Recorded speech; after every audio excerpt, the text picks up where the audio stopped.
Okay, I'm ready whenever you are. Oh, I have to start it. Yep. We could pre-record this. Nah.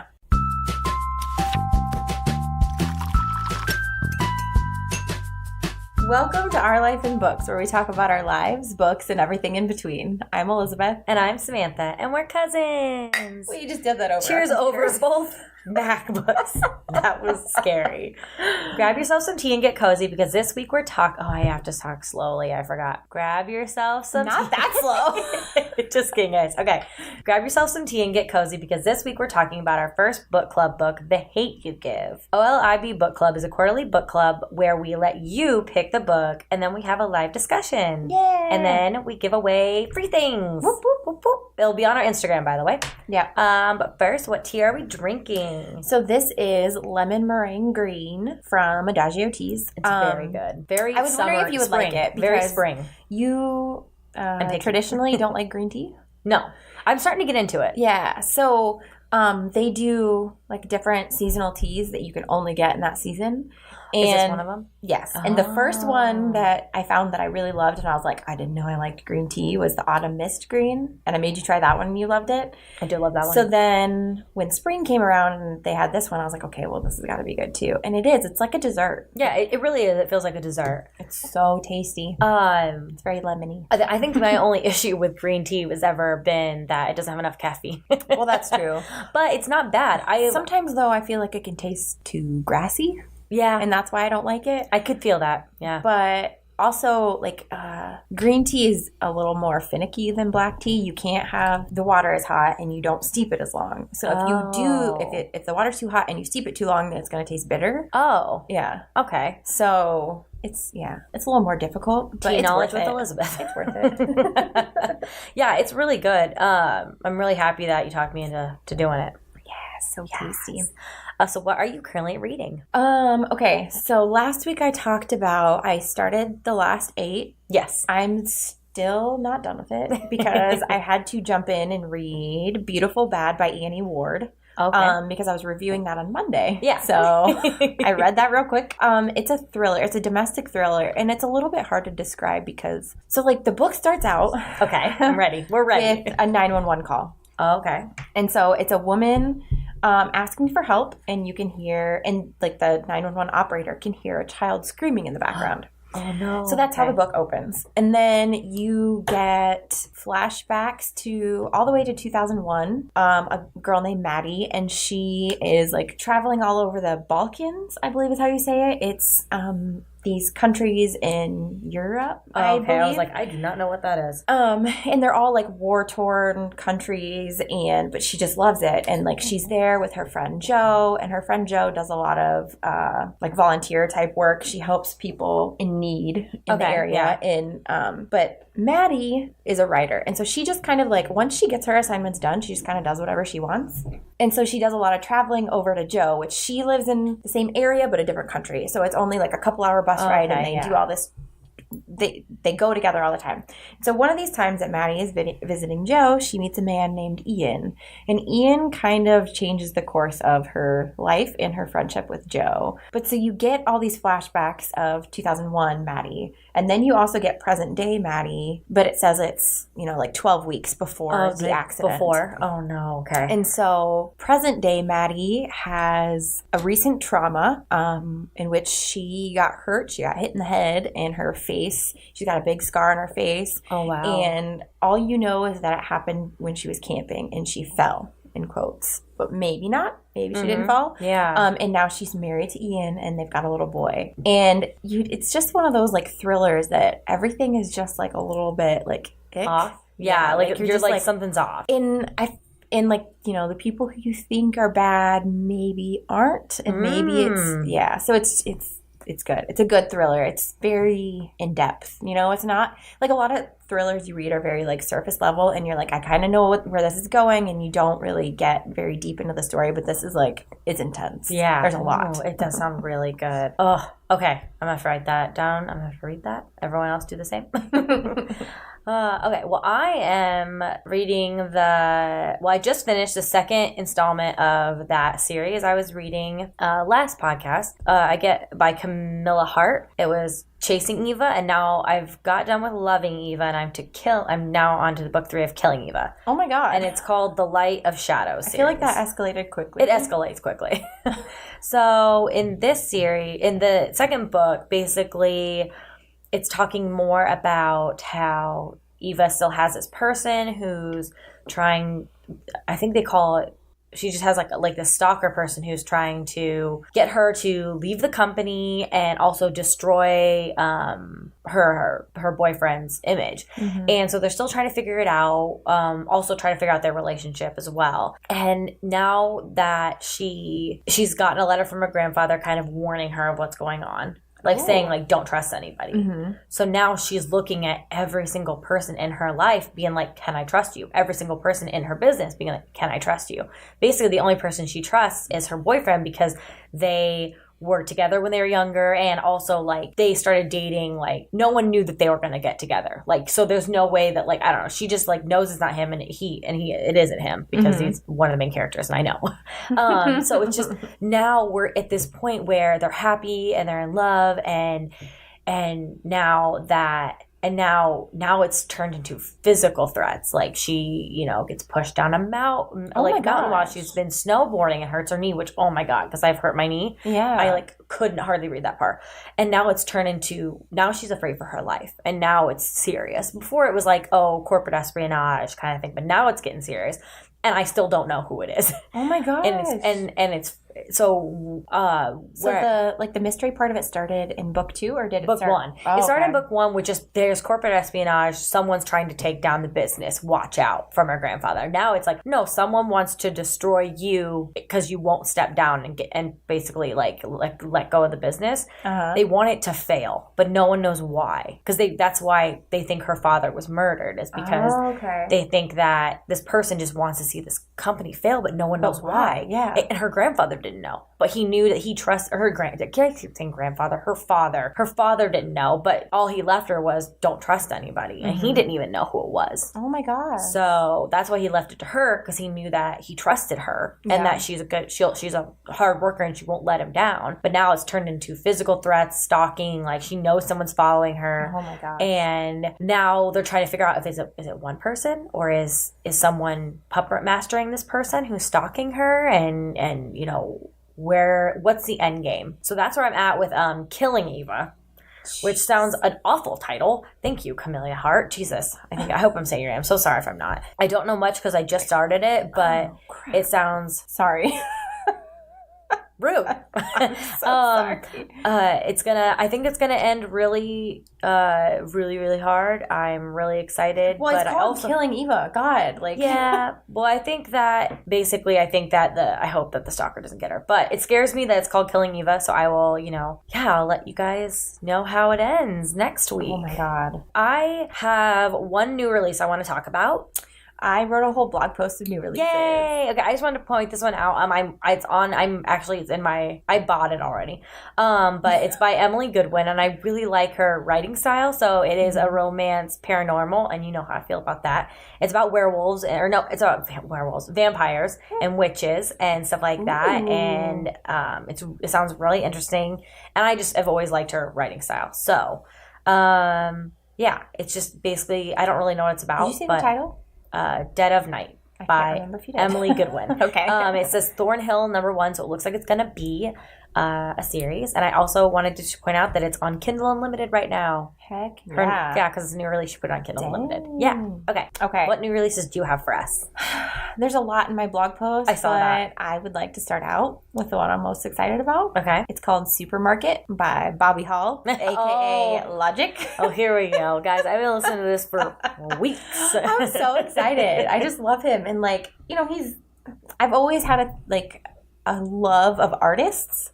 So even when I'm talking, looking into music and like, trying to figure out what I like as far as music goes, I'm always attracted to the music that's coming straight from an artist. And I just feel like that's always been the case. And so it's, when I started listening to Logic, it was the same thing. I was just like, and then this, so the book came out today and he also released a soundtrack that it's songs that you don't normally hear from Logic at all. But it's supposed to be a companion to the book. So it's really interesting because he does, like, some of them are poppy and some of them are, like, I sent one to Alex today and he was like, that sounds like a 90s love ballad. Like, oh my god. Yeah, so it's not Logic normalcy at all.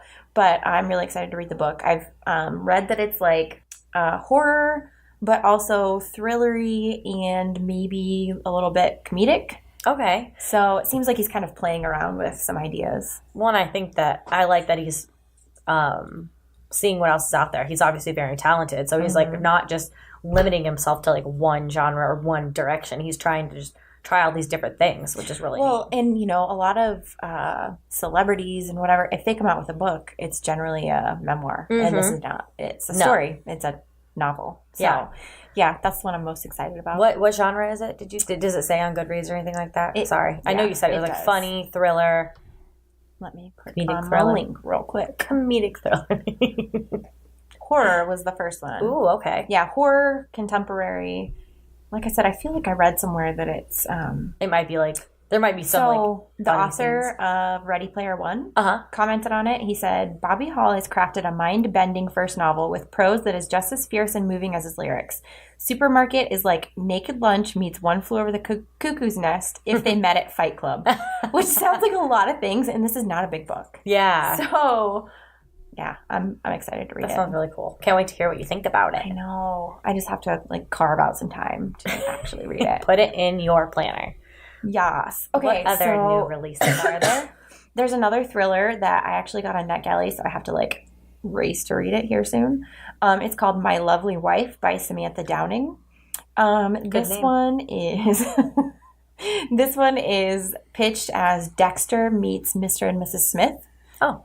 And it says it's a compulsive debut thriller about a couple whose 15-year marriage has finally gotten too interesting. And the cover is like a woman holding up a knife. Oh. And like looking at her reflection in it. So, yeah. I thought that one sounded really good. Also, The Last Voyage of Poe Blythe by Ali Condi. I read The Dark Deep. Okay. And it's Ali Condi and Brendan Reichs. I can't remember exactly if that's his name. But so I read that a while back. And then now Ali Condi's got this book coming out. And it is a YA... Hold on. I can't remember exactly what genre it is. I have the arc of it. I just haven't gotten to it yet. YA fantasy. Oh, nice. That's what I thought. Yeah. I don't know. There's a lot of others. I'll link my blog post. Yeah, definitely. I know I saw a lot of them. I like color. I was like, oh, I like that cover and that cover. But I was like, I can't buy any new releases right now that I'm not absolutely in love with. I know. It's getting ridiculous. Some other Kindle Unlimited books I want to shout out. Actually on this weird bender where I want to find all the I Am Number 4 books. Oh, really? Have you read the first one? I haven't read the first one. I haven't read the first one, but I watched the movie. Oh, okay. So, is that Will Smith? No. It's what movie am I thinking? I think it's just called 4. I don't know. Hold on, let me look it up. No, I Am Number 4. It is this young guy who's an alien, and they're all numbered, and they all have special powers. And basically, these alien hunters are going after them one by one. That is really not Will Smith. Wow. Okay. No, I'm trying to think. Yeah, I'm trying to think of what movie you're thinking of too. I just googled Listen to Will us. Smith number 4, and nothing came up. I Am Legend. Is that what you're thinking of? With maybe that I Am Number 4, I Am Legend. That's probably it. Yeah. So I only know my information from the book or the movie because I have only watched that. But as soon as I watched the movie, I was obsessed, and I was like, I need to figure out about this book series. So you know how I really don't want to start a book and then not have all of the books in the series. Same. But it's like 9. It's like the press is like 9 of us came here. We look like you. We talk like you. We live among you. They have special powers, and then someone starts like killing them in order. So someone killed number 1, someone killed number 2, someone killed number 3. They're trying to kill them all, and he's number 4. Okay. He's a young guy. He doesn't want to fight. He just wants to fit in, and people are trying to kill him. And it just kind of like is like that story. And so it goes like there is 7. Oh, sorry. There are 7 books. It's Pittacus Lore. Oh, okay. Power 6, Rise of 9. So yeah, it's gonna be really interesting. I finally got all of those books. I think the last one I got on Book Outlet when I ordered your son his birthday gift, and so, it's on Kindle. IN number 4 is on Kindle Unlimited right just now. Just the first one. Yeah, just the first one. But I think it's really good to get into it, and then maybe you could like check it out in the library or something, or hunt for used books like I've been doing. It's a good way to like try out a series, because if you don't like it, then you didn't waste any money. Exactly. See, I know I'm gonna like it. I just need to again carve out some time to read the whole series now that I've acquired it.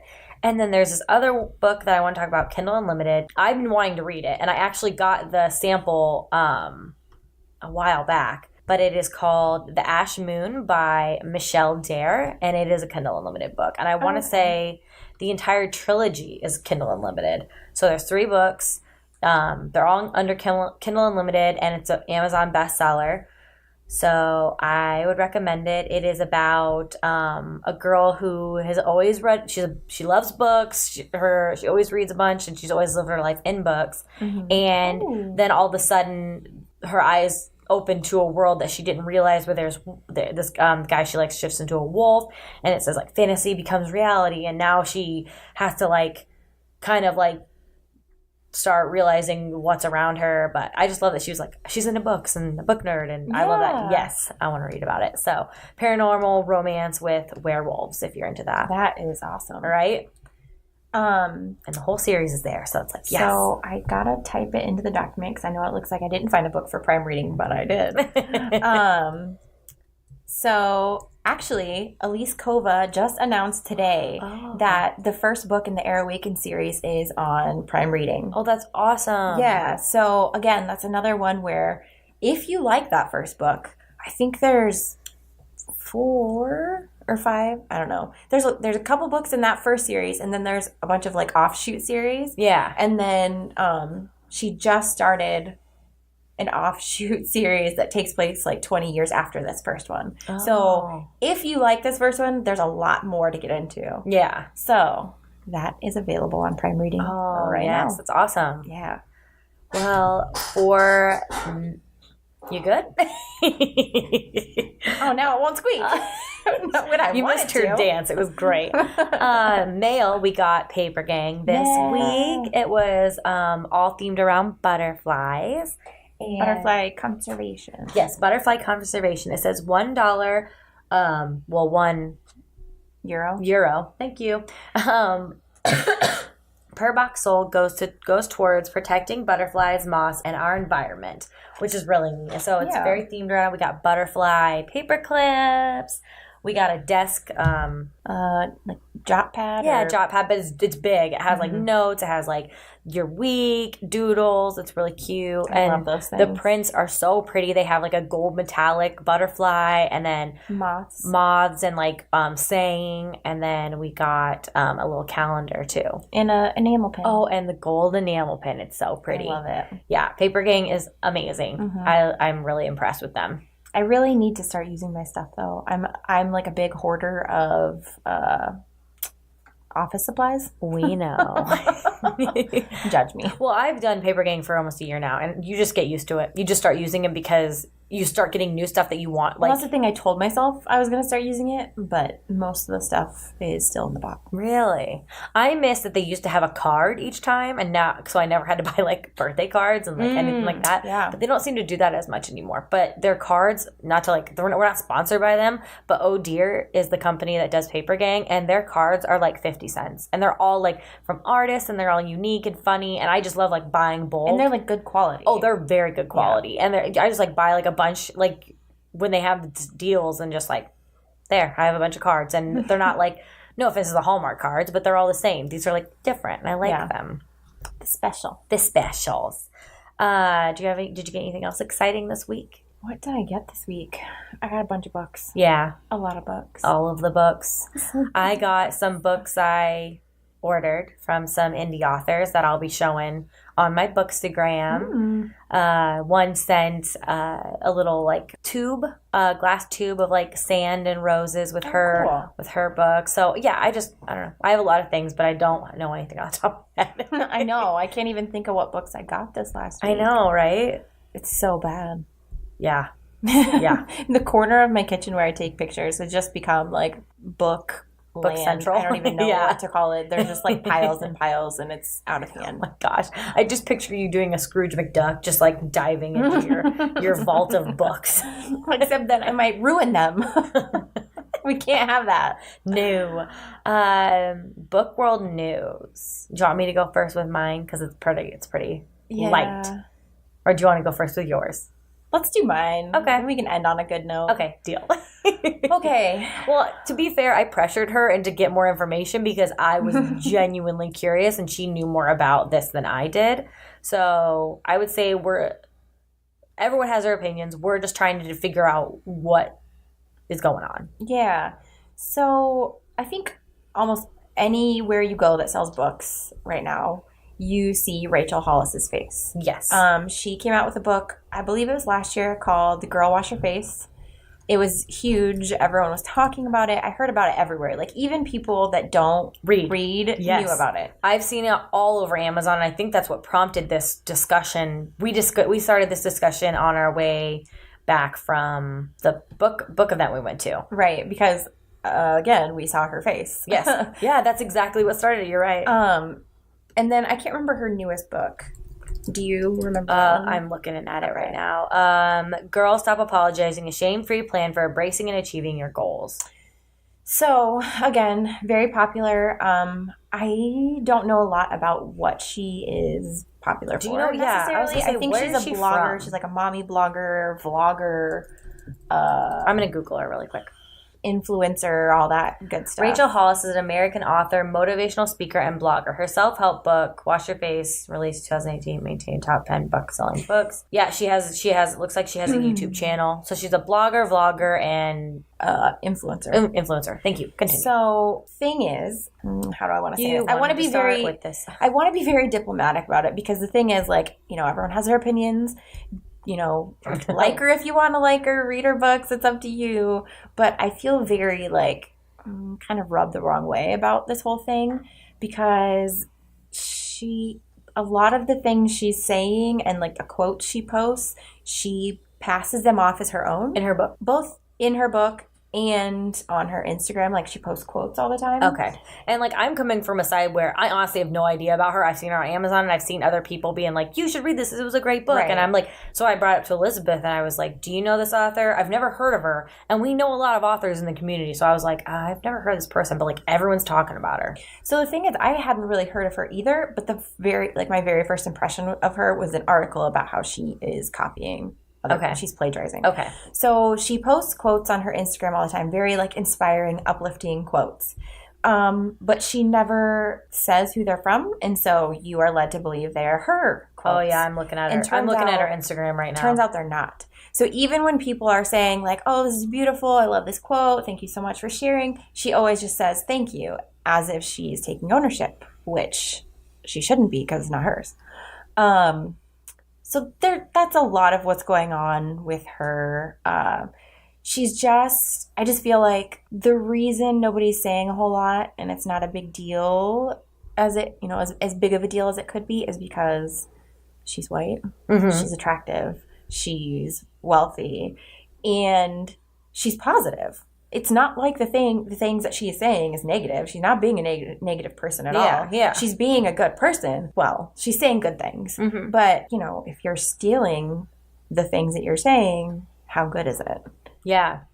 I'm noticing on her Instagram, all of her quotes say Rachel Hollis. Yeah. So I will link this article that I read on BuzzFeed News, kind of calling out some of her quotes and like giving the correct attributions, like saying who actually said them. Yeah. And then there's also a Reddit thread about it, which, Reddit. Like, I love Reddit. It always devolves into jokes. Yeah. So of course, a lot of the comments, it was like one of them said, "You miss every shot you don't take." Wayne Gretzky, Michael Scott, Rachel Hollis. And I was like, it's freaking perfect. That is so funny. So anyway, that's the deal with so that. she's claiming all these quotes are hers? This is insane. I'm sorry. Like, no, absolutely not. I don't even know anything about you, but I've just read some quotes and I'm like, you haven't said that. Even like the title of her newest book, there is another book out with a very similar title that came out over 10 years ago that, has a similar message, but it's original. So yeah.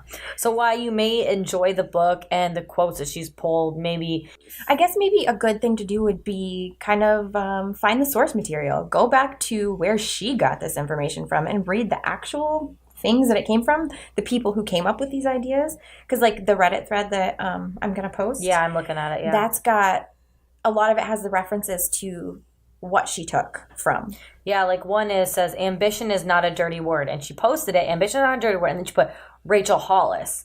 Like she put her name. Mm-hmm. It'd be different if she was just posting the quote. Like I've seen people post quotes and being like, oh, this is nice, this is uplifting, whatever. But they're not, like she's claiming it with that name underneath.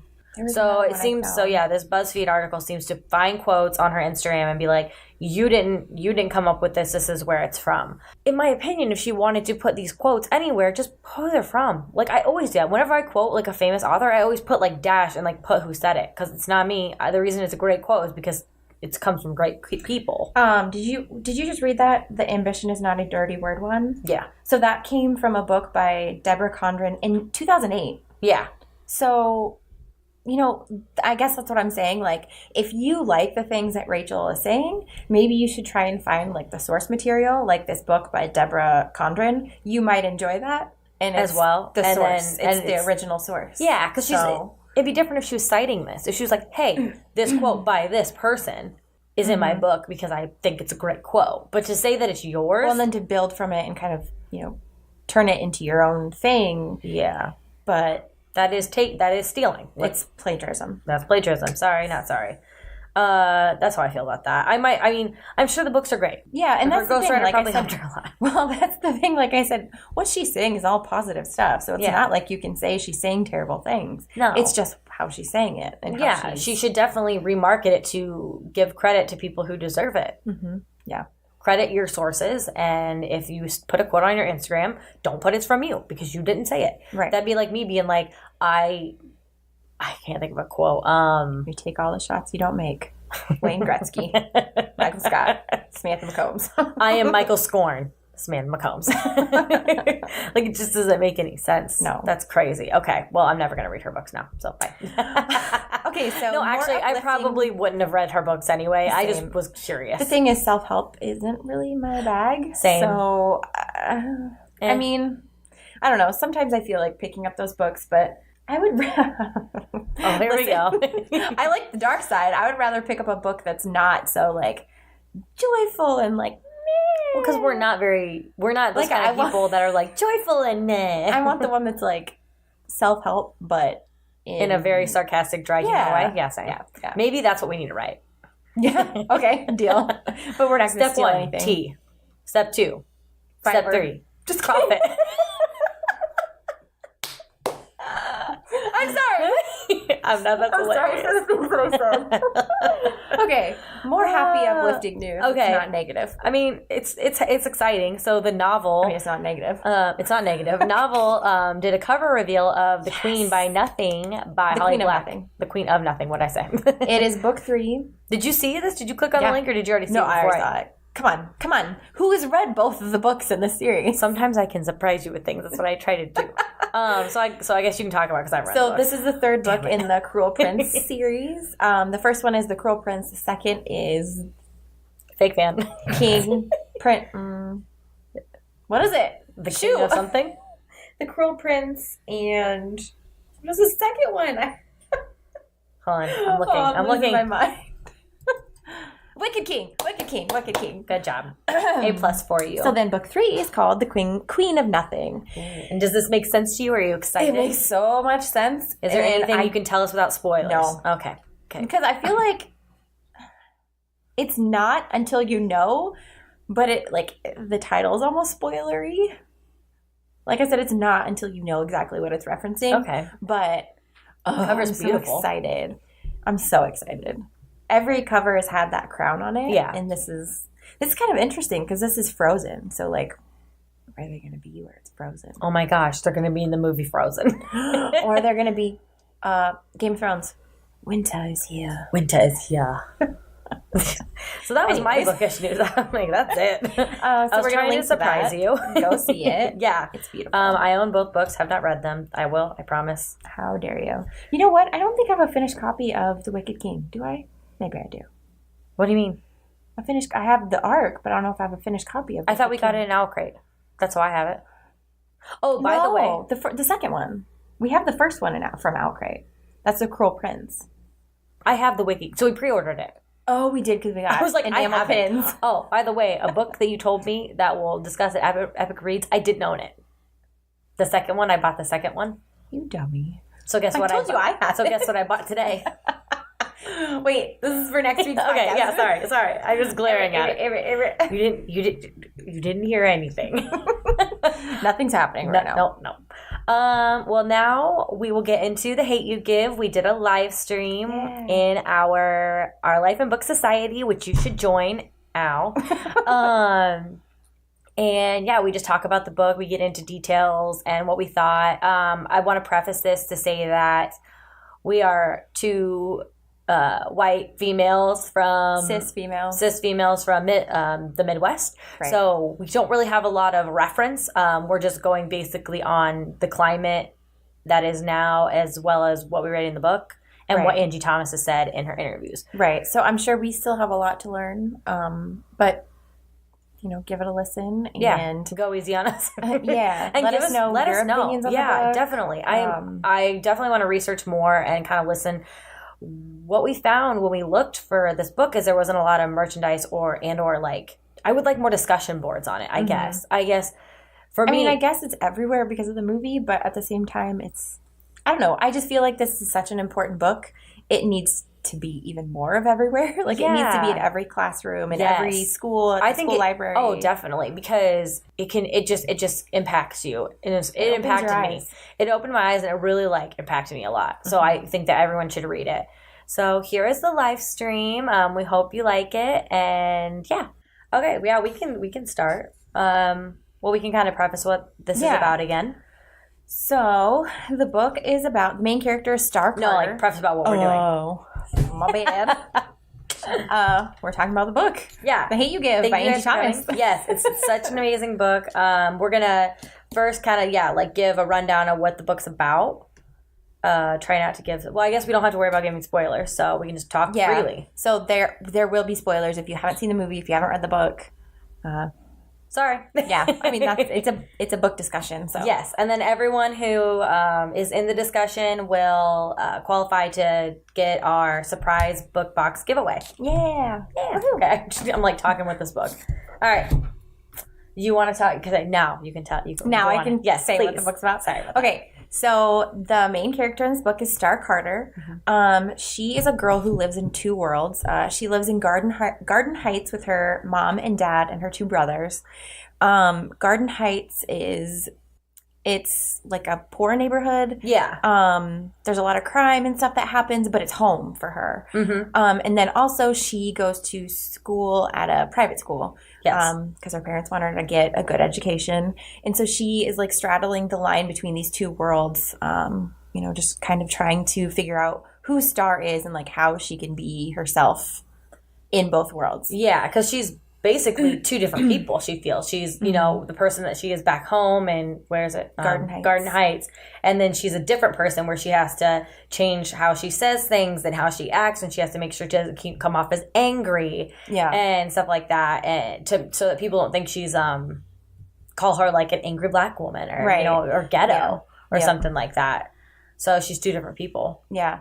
So it's a Friday night and she is at a party finally in Garden Heights. She never goes to parties. Her parents don't allow her to go, but she goes with one of her friends. Set the book out there. And while they're at the party, a fight breaks out and someone gets shot. And so all the kids are running from the house. Mm-hmm.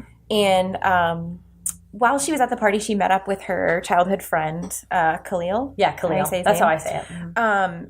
She hadn't seen him in a long time, but, like, they've been best friends for such a long time. And so she met up with him, and they ended up running from the party together. And he drives her, and he offers to give her a ride home. And on the way home, they are pulled over by a police officer, a white police officer, who pulled them over for no real reason. Yeah. And he said tail light out, but I don't know if they ever really, like... Yeah, it kind of sounds like maybe that's not true. But so in the midst of this, traffic stop, whatever it is, Khalil is shot and killed by the police officer. Right in front of her. Right. Star sees all of it, and the only thing Khalil was doing was looking in the window at Star and asking if she was okay. Yeah, because she was obviously frightened, and he was trying to make it so, like, that she was, like, felt safe. Yep.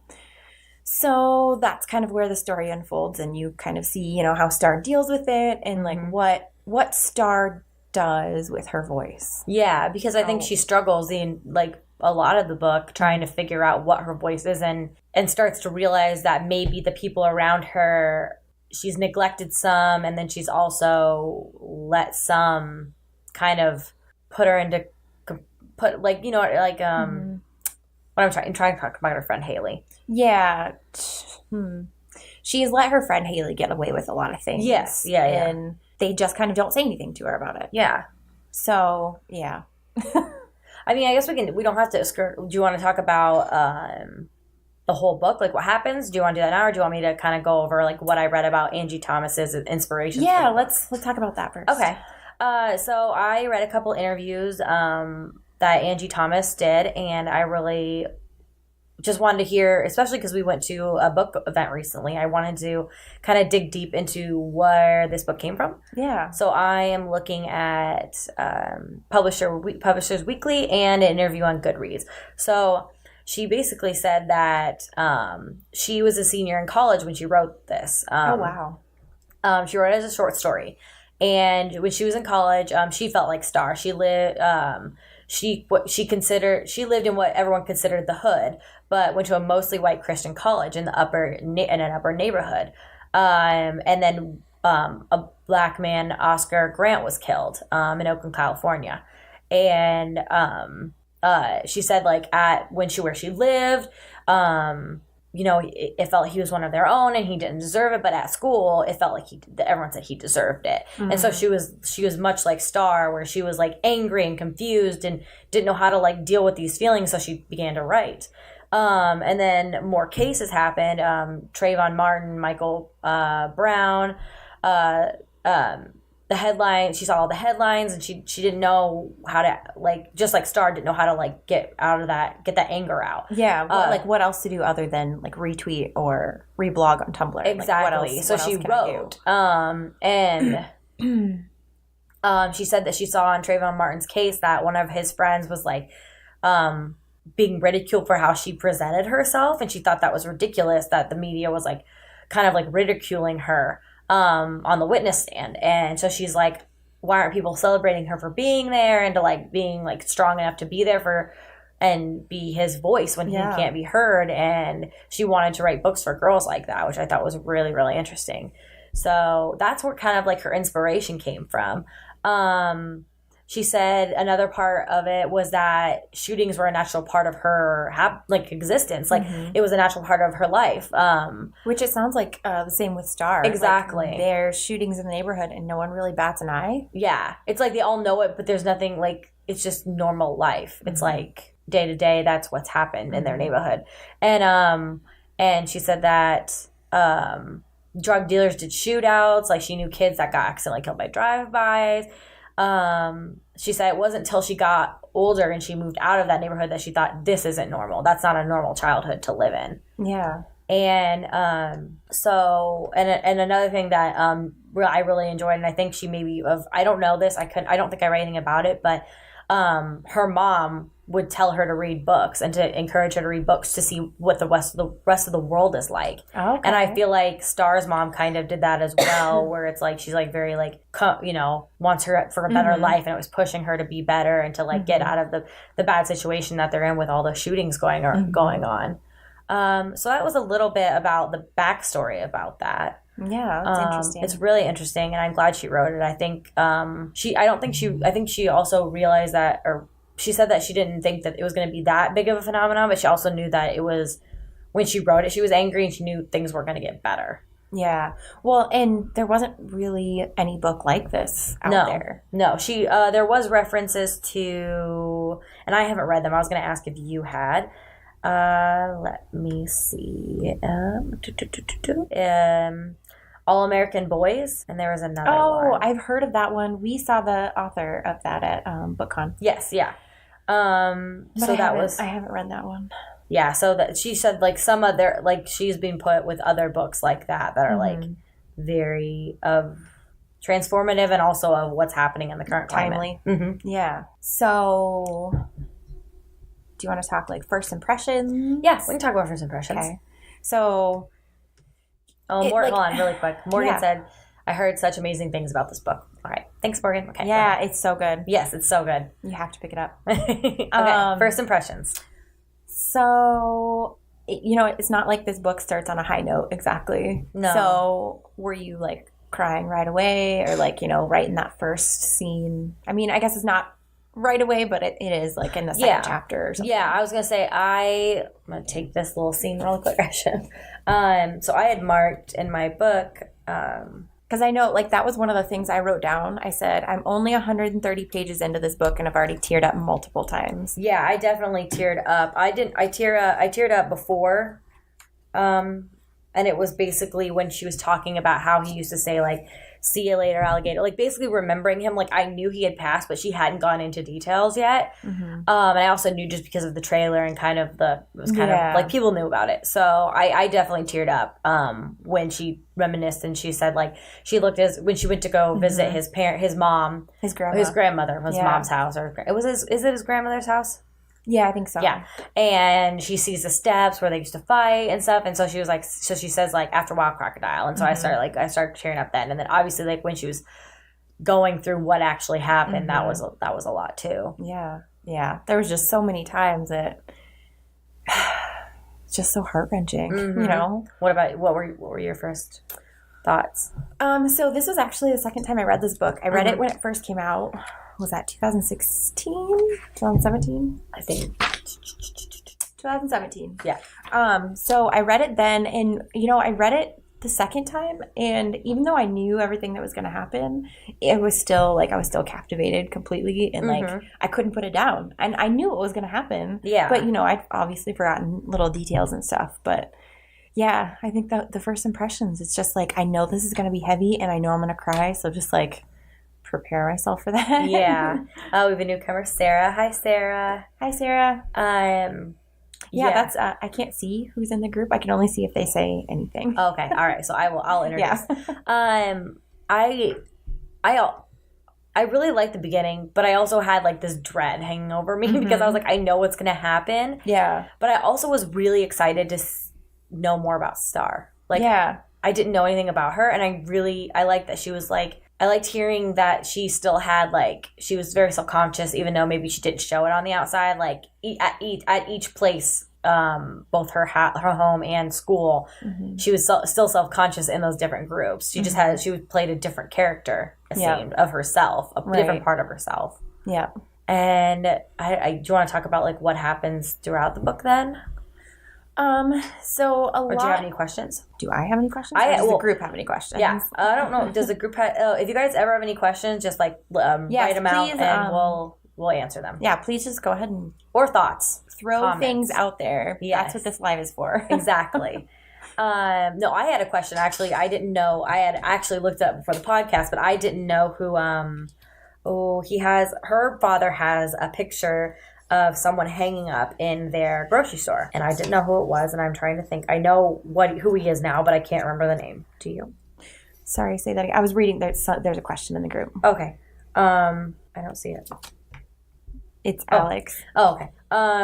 Go ahead. Go answer the question while I look this up. So he brought up something, I kind of saw online and stuff after reading this book. It says, how terrible was it when Star was telling the detectives what happened, and the detective immediately shifts the conversation to Khalil's past, as if that's somehow relevant in the situation. Oh, yeah. So Star has to give her statement of what happened because, you know, she's the only witness. And the detective asks all the details of the situation and, you know, like what happened. But then once once Star kind of says like some things that are pretty damning to the police officer who shot Khalil, the conversation immediately shifts over to, well, do you know if Khalil is a drug dealer? Do you know if he was doing drugs or dealing? And she just kind of goes, you know, why is that relevant? What is the relevancy here? Because that has nothing to do with what was going on that night. Yeah, exactly. And it's like they're already trying to do defamation of character right away. And they're not looking, they're biased. And that's what's frustrating about these cases, it seems, is that if you're a cop and you shoot someone, the cops are going to kind of like, you know, in this case, at least in this book, like that's what it felt like, is that it was an us versus them thing. Yep. Well, and then also, so one of the podcasts I listen to that, you know, talks about missing people is called The Vanished. And the host of that is very, like, she voices her opinion on this very same thing, how, like, it doesn't matter if someone does drugs or deals drugs or whatever, they're still human, and it does not matter what they've done in their past. It's still a person that's missing, or in this case, it's still a person that was killed by another person for no reason. Exactly. It doesn't matter. Drugs has nothing to do with it. They're still a human that deserves to be treated with human decency. Oh, exactly. So, you know, their background is irrelevant at this point. And to bring it up seems like they're reaching. Well, it seems like they're trying to blame the death on Khalil, which even if he was dealing drugs that night, even if he had a stash of drugs with him, what would that have to do with him getting shot? Yeah, why do you have to shoot him in the back? Yeah, he didn't have a weapon. He was unarmed, so. And if he was so worried about him having a weapon, he should have got him out and searched him and put him in cuffs. But he did search him, and that's the thing. He found nothing. Didn't he search him 3 times? Yeah, 3 times. And nothing. Yeah. And then he searched Star, and he held a gun on Star while she was waiting. It's all so frustrating. Yeah, it's so frustrating because it's like, it's fictional, but you're like, oh, this feels so real. Well, because it happens all the time. Exactly. Something that you said made me think. Anyways. You keep thinking, I want to go back to, so Star's dad, blanking on his name. That's a good point, Alex. He said the less human decency you give someone, the less human they're going to feel throughout their life. Yeah.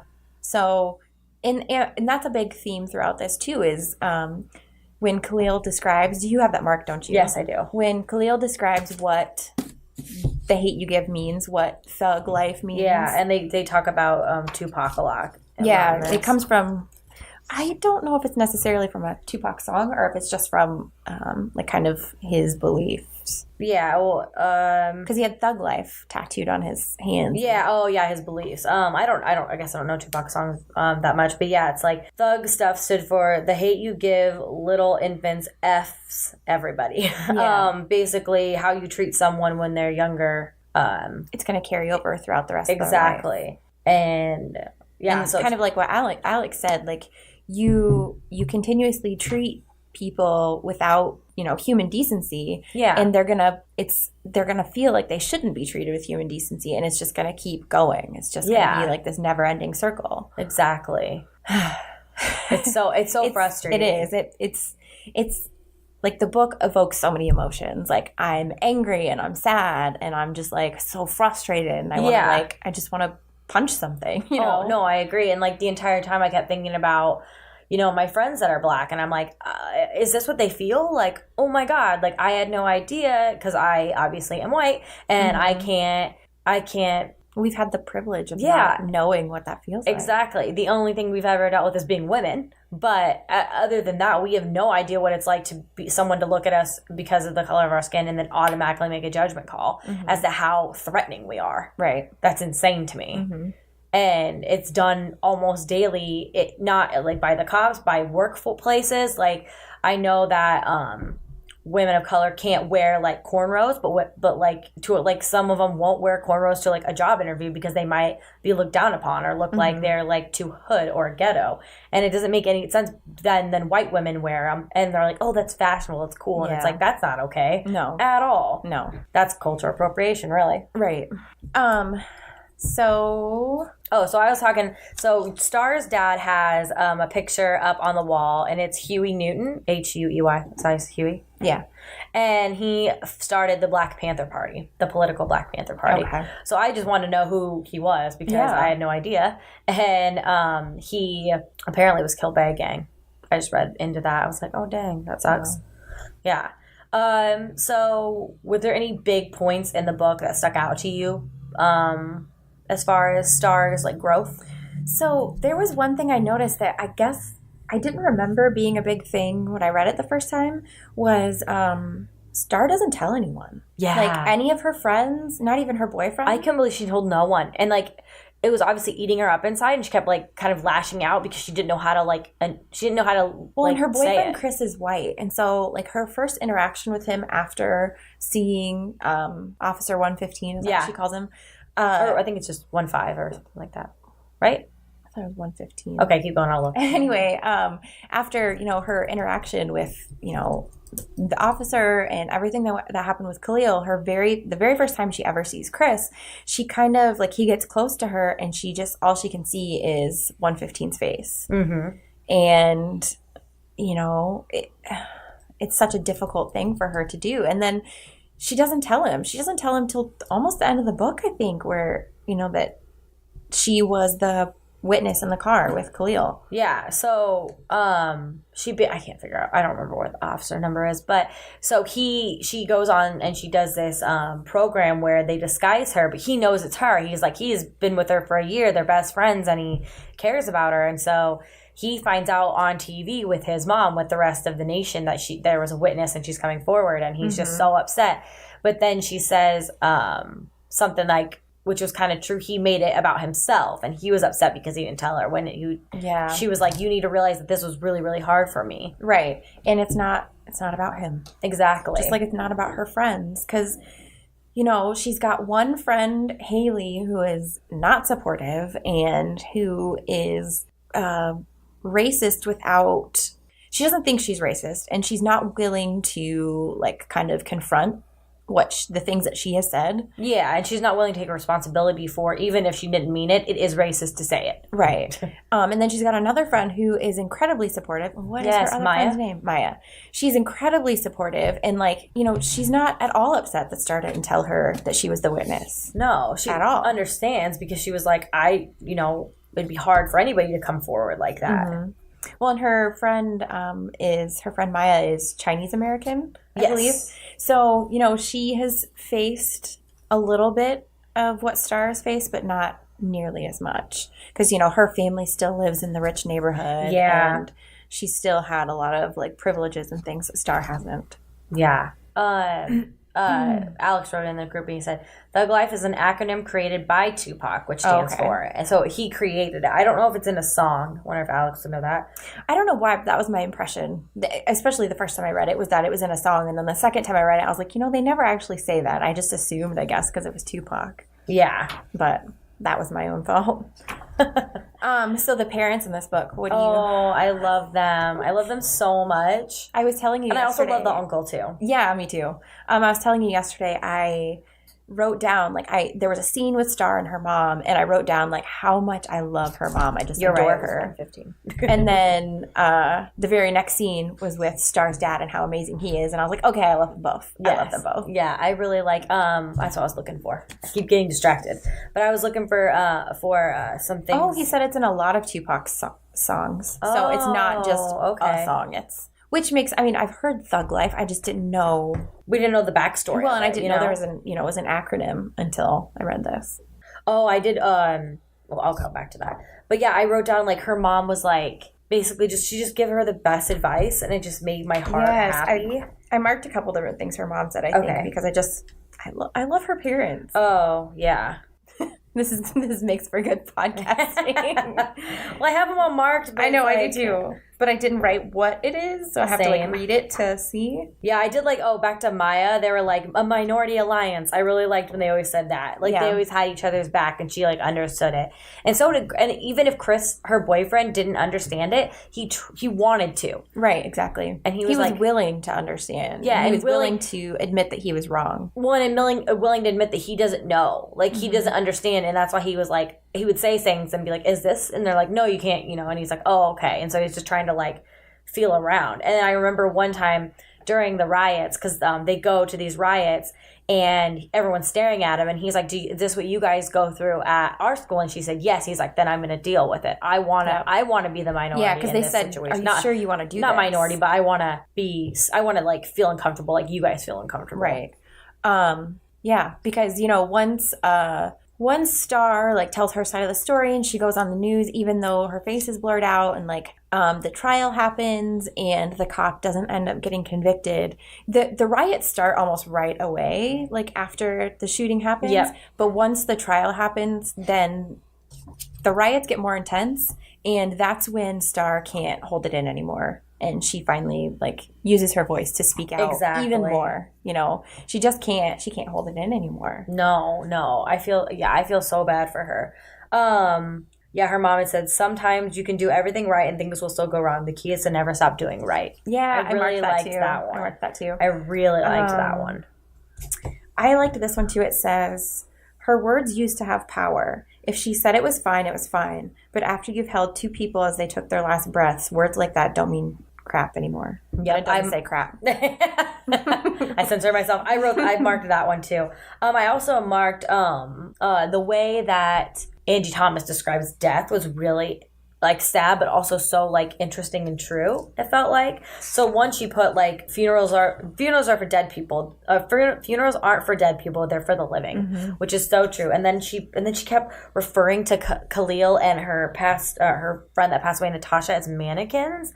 And I never thought of it that way. Yeah, and it made me just stop and think, because like her 10-year-old brain was like mannequin. Mm-hmm. Should we tell what happened with Natasha? Yeah. So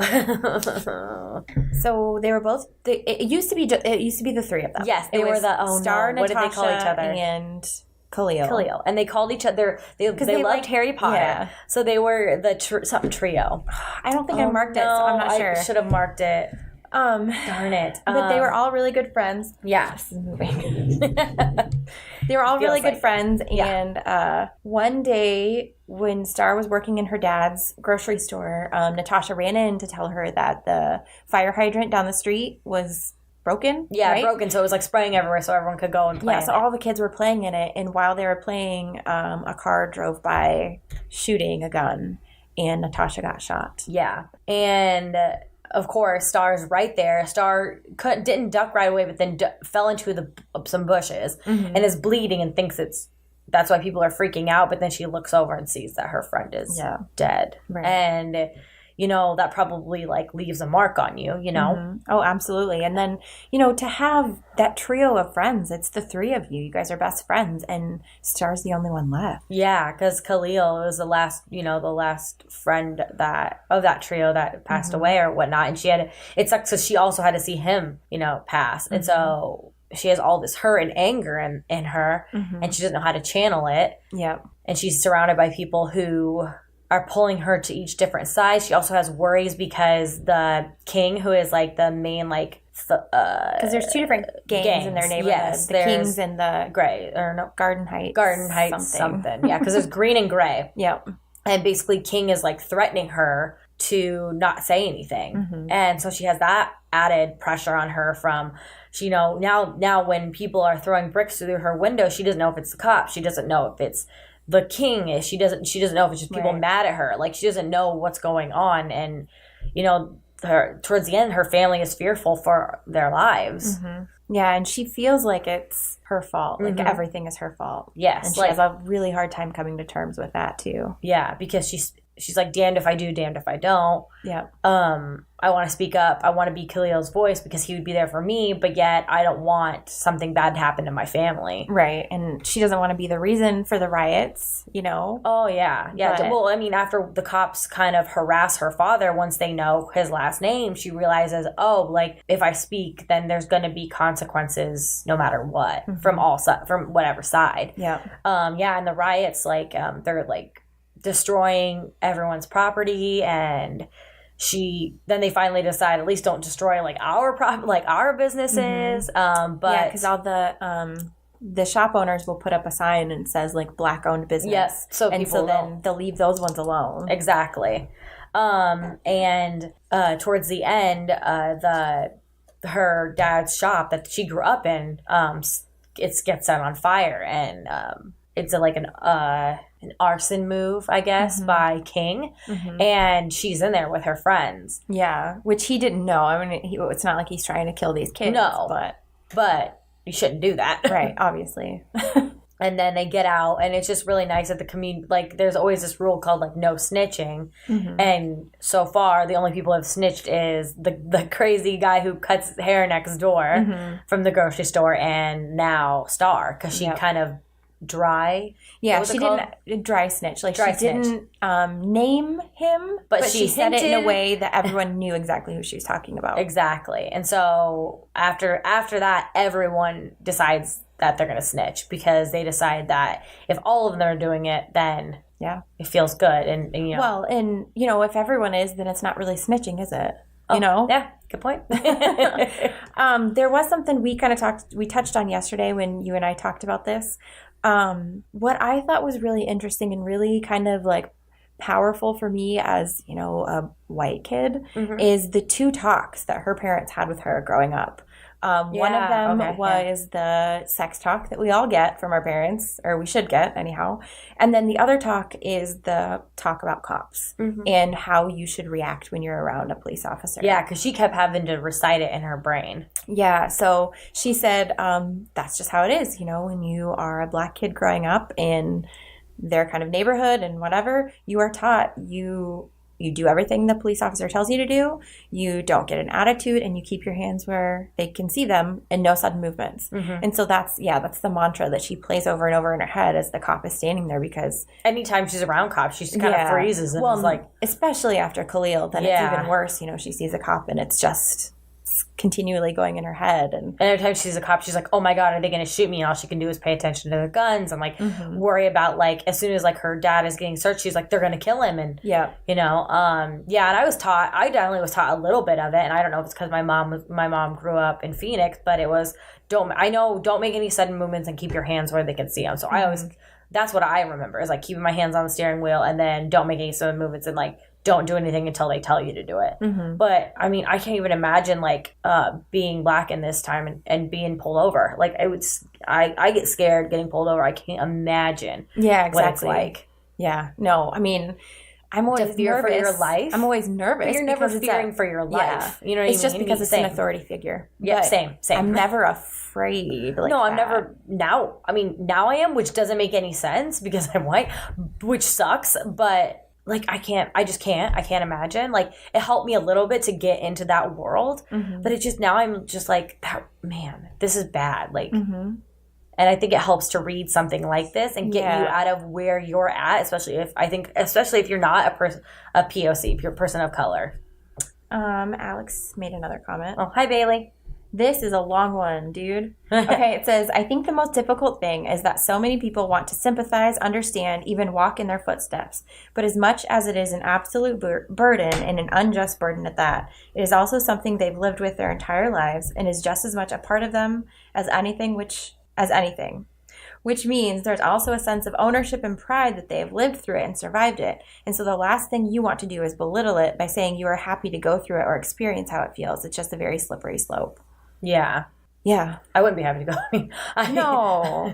No, but you know, this book gives you a real insight into it. And it kind of opens the door so that you can learn. And I think I'm going to link this in our show notes.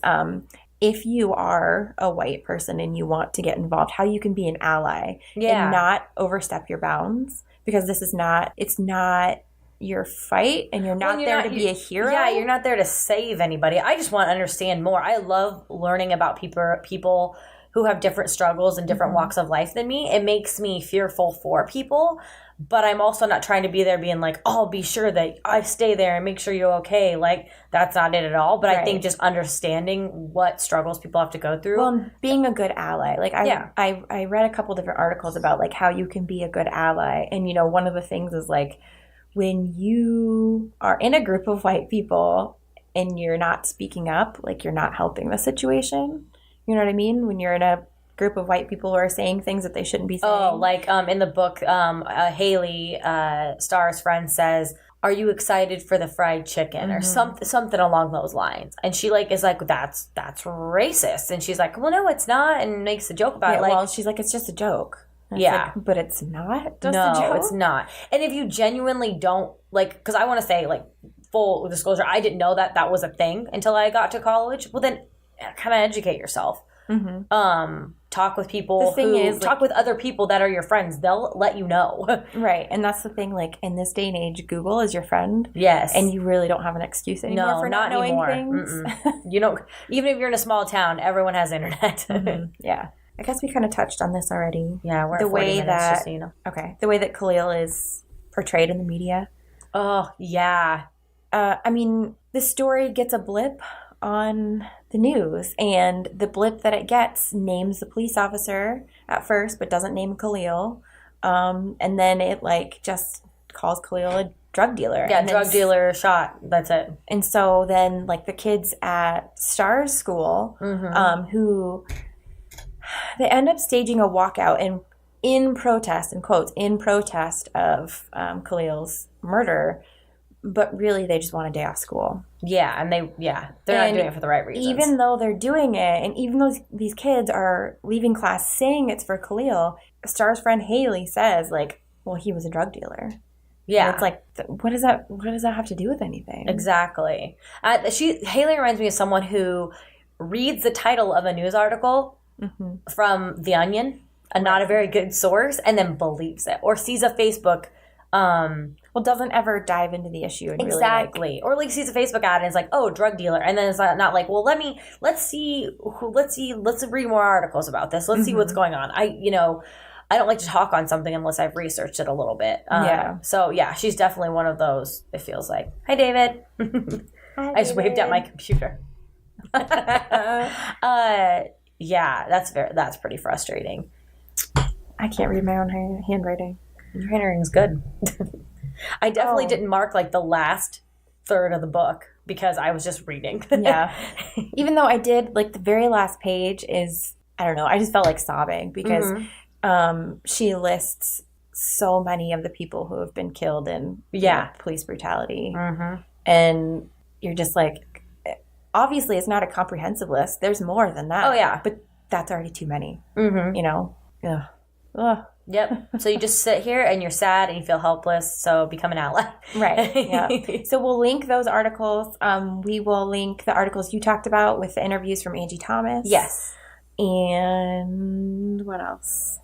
I think that's it. Links to all of Angie Thomas's stuff. Go check her out. She has a new book coming out.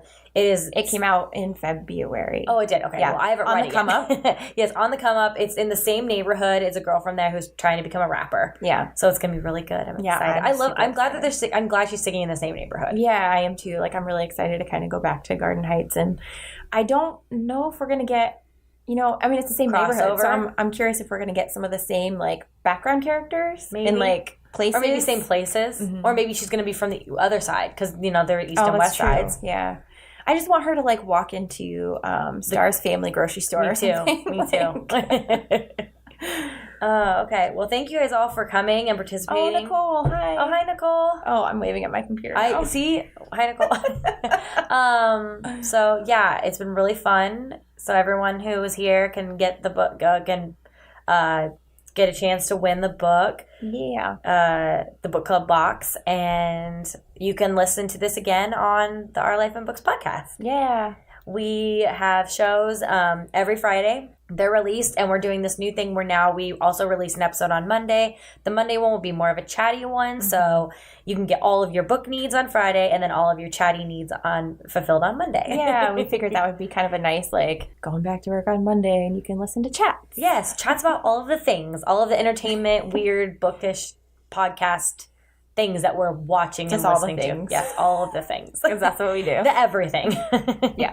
Okay, well, we better get going. Thank you for listening to our live stream. We've got more tea to drink and books to read. Our social medias are down below. Make sure that you rate and review the podcast. Yes, please. It helps other book lovers find us. Yes, it really helps us. And thanks for listening, and we'll see you next week. Bye.